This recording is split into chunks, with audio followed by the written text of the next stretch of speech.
Muy bien, muchísimas gracias, Íñigo, y también me gustaría dar las gracias a mis compañeros como parte del comité organizador por hacer posible este encuentro, así como a la Universidad del País Vasco y al Proyecto Anijo por hacer posible estas reuniones donde nos juntamos nosotros, pues los jóvenes, junto con profesores, para hablar de estos temas tan interesantes de cara a futuras investigaciones. Y el tema que voy a presentar hoy se basa sobre la recepción de los Flavios, tras la corona de laurel, los Flavios y su legado, sobre todo ya a raíz también de ese estreno de la serie estadounidense de Who's About to Die, que se centra en la construcción del Coliseo, pero también han protagonizado Vespasiano, Tito y Domiciano, que son los tres emperadores que componen la llamada dinastía Flavia, un linaje que consiguió hacerse con el trono imperial tras la muerte de Vitelio, poniendo fin al convulso año que llaman el año de los cuatro emperadores. De nuevo se restaura la paz, pero por primera vez desde la fundación del Principado, el emperador no compartía sangre con Augusto. Sin embargo, a pesar de sus 27 años al frente del imperio, su legado continuó a lo largo de las centurias siguientes, que es un poco en lo que se centra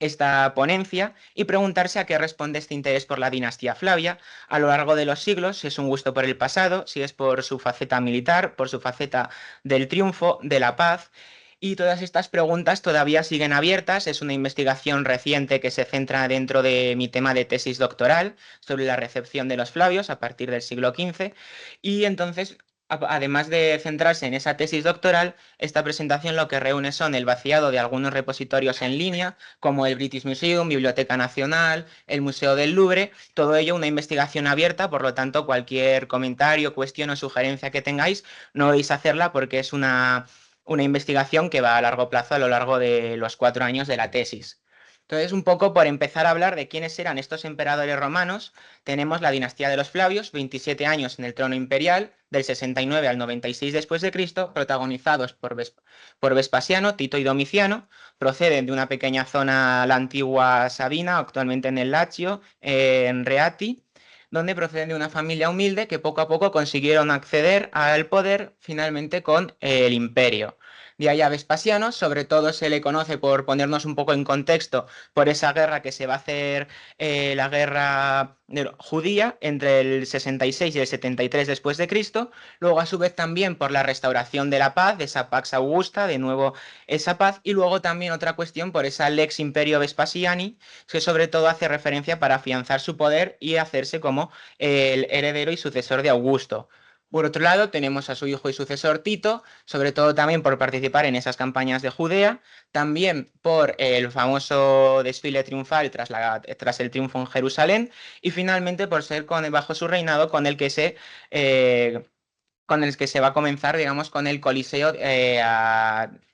digamos, ya comienza su construcción, y con Tito es cuando ya el Coliseo abre las puertas y se inaugura. Y finalmente tenemos Domiciano, también destaca por esa serie de políticas que va a llevar a cabo, como también sobre todo esos conflictos fronterizos en la zona de Germania, y luego también su triste final, que va a morir asesinado en el 96 después de Cristo, poniendo fin a esa dinastía. Por lo tanto, estas son tres cuestiones que tenemos sobre la dinastía de los Flavios, pero conforme van pasando los siglos, ¿qué conocemos de ellos? Sobre todo a partir del a partir de la Edad Media, va a tener mucho en mente la idea de la destrucción de Jerusalén, esa guerra que va a haber contra los judíos que protagonizan Vespasiano y Tito, y cómo se va a ir recuperando a través de las obras del escritor Flavio Josefo, que van a reeditarse y van a hablarse de estas historias. Y a la vez también, además de esto, va a comenzar también esa idea con esos cuadros, pinturas y tapices donde hablan este momento. Por ejemplo, aquí tenemos un cuadro sobre la curación de Vespasiano por la Verónica, donde retoma un poco esas ideas de una novela caballeresca de la destrucción de Jerusalén. Y sobre todo donde habla pues de esa idea de Vespasiano, como intenta, digamos, se convierta al cristianismo. Estamos hablando aquí un poco de mitificación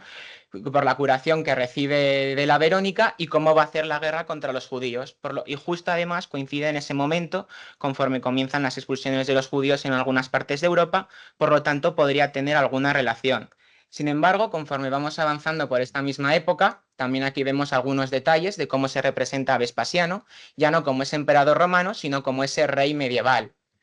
Y luego además también tenemos otros aspectos, este también es otro grabado sobre la toma de Jerusalén, donde ahí lo interesante es hace referencia a aspectos de los textos de Flavio Josefo. Sin embargo, también lo interesante es la representación de Vespasiano. Mientras Vespasiano y Tito, que aquí se representan a los dos, aparecen vestidos a la moda europea de la época. Vespasiano lo tenemos aquí, el que está representado con el águila bicéfala, propia del Sacro Imperio Romano Germánico, y además recordamos que en estos momentos la tradición, por ejemplo, ya en el siglo XVI, pero de Mejía hace esa historia imperial y cesárea en el cual contienen la vida y hechos de todos los césares emperadores de Roma hasta Carlos V, que trata hasta su abuelo Maximiliano. Por lo tanto, es esa idea de esa herencia que viene y justo toman como ejemplo esa destrucción de Jerusalén y ese importante papel de Vespasiano y de Tito, como vemos en este caso. Y además aquí, por ejemplo, también como esa intitulación que utilizan en esos libros de caballerías y en esas crónicas, habla de sobre ese señor del Imperio Romano, Lombardía y Toscana, que también son territorios que luego formarán parte del Sacro Imperio. De ahí a que haya esa relación. Y aquí también en esta imagen hay otros grabados sobre otros reyes medievales. Bueno, tenemos al rey Arturo y también al rey y emperador Maximiliano de Habsburgo, que se representan un poco, recogen ese estilo. Por tanto, se están adaptando esas virtudes y esos episodios de la vida de Vespasiano con la cultura del momento y de la época.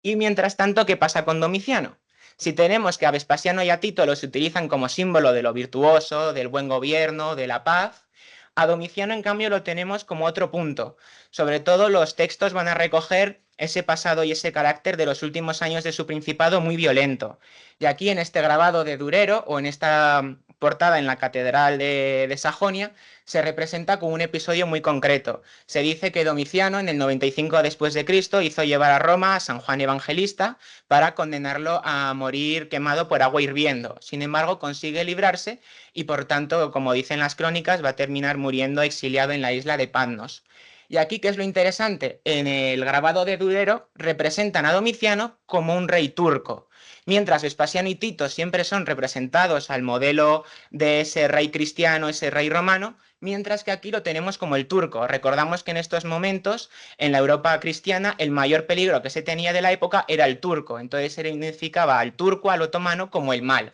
y de ahí a Domiciano. O en la portada que tenemos en la catedral, sobre todo se representa a San Juan pisando la cabeza de Domiciano, como símbolo de ese triunfo y de esa maldad de ese emperador.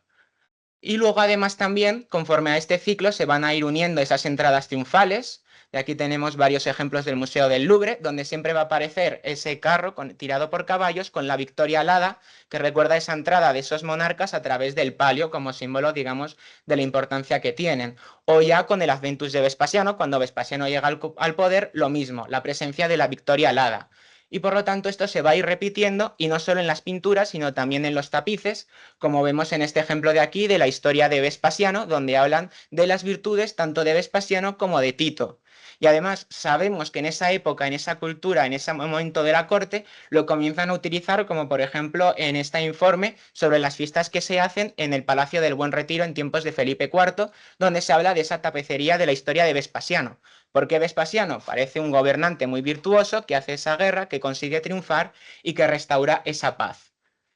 Pero también cómo podemos conocer estas ideas, además no solo de las fuentes literarias, sino también tenemos las fuentes arqueológicas en esa historia cultural, como a través de las monedas de Vespasiano, donde se representa en ese triunfo militar de esa Judea capta, cuando consiguen vencer y con la destrucción de Jerusalén, y cómo en esa misma época lo van a reutilizar, como por ejemplo el Marqués de Basto, en esa campaña que va a haber Carlos V en África, donde pone África capta, donde es ese triunfo de África, o como Felipe II, el hijo de Carlos V, sobre todo a través de su matrimonio con su tercera esposa Isabel de Valois, va a decir ya la paz entre España y Francia, va a representar la paz al estilo de las monedas de Vespasiano y de Tito. Por lo tanto, vemos como Vespasiano y Tito se representan como lo virtuoso, mientras como en este grabado de aquí tenemos a Domiciano, como se representa como esa crueldad, como esa avaricia, como esas dos contraposiciones, que es lo que poco a poco se va a ir llevando a lo largo de la historia.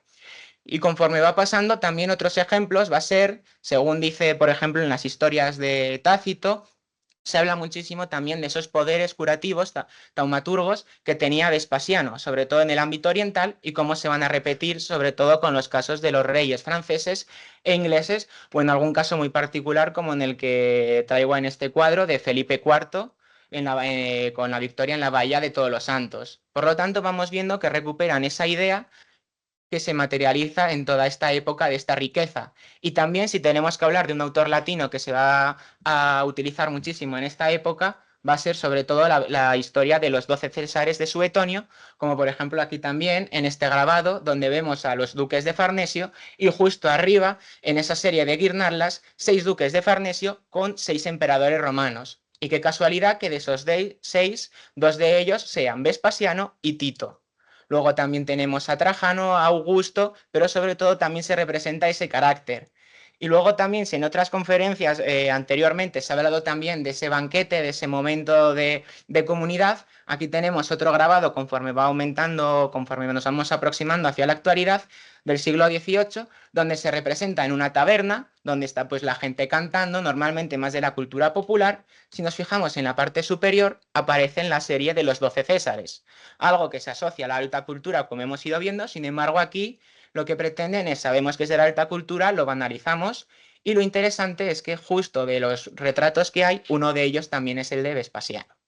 Por lo tanto, vemos que sí que tiene relación y que sí se tenía, digamos, o esta es la hipótesis que se irá confirmando, una idea de qué es lo que hizo Vespasiano. Y cómo no, a pesar de que esto se vaya un poco de mi tema de tesis y orientación, había que hablar un poco de esta nueva serie, la de Those About to Die, los que van a morir, es que se centraba en la construcción del Coliseo y luego también en esas luchas de poder que va a haber. Y donde va a haber esta serie, está basada en una serie de libros de Daniel Mannix y sobre todo también en Suetonio. ¿Por qué? Si nos vamos a una de las, aunque ahora, bueno, igual con la luz no se ve muy bien, pero nos vamos a una de las escenas de esta serie, es justo la muerte del emperador Vespasiano. Según nos dice Suetonio, Vespasiano cuando va a morir dice la frase va inquit puto deus fio, creo que me estoy convirtiendo en un dios, o luego también lo que se va repitiendo a lo largo de toda la historia es esa idea de que Vespasiano cuando ve que va a morir se levanta, le piden que le cojan porque un emperador romano tiene que morir de pie. Y es justo lo que se repite en esta escena, que está en YouTube o ahora va a ser de libre acceso, donde se repiten esas escenas de Suetonio justo en el mundo del cine. Por lo tanto, vemos, y además también, ahora que se va a estrenar Gladiator, vemos que siempre tiene en común el Coliseo, pero ahora se ha hecho una serie de quién hizo el Coliseo y de esa dinastía. Por lo tanto, para concluir, vemos que esta dinastía de emperadores romanos tuvieron una gran importancia en su época y conforme fueron avanzando los siglos, ese recuerdo a través de los 12 César de Suetonio, de esa idea de las virtudes en contraposición con los vicios de la crueldad, sigue presente. Tenemos las fuentes arqueológicas, fuentes textuales de la época y vemos cómo a través de las fuentes artísticas se va materializando, va viendo esos cambios hasta llegar a la actualidad. Por tanto, es una investigación que todavía está abierta. He presentado un poco algunos de los materiales que se van a trabajar y continúa abierta pues hasta que se vaya materializando en estos 4 años de trabajo. Entonces, luego, si tenéis cualquier pregunta, sugerencia, pues estaré encantado y nada, y muchísimas gracias por vuestra atención.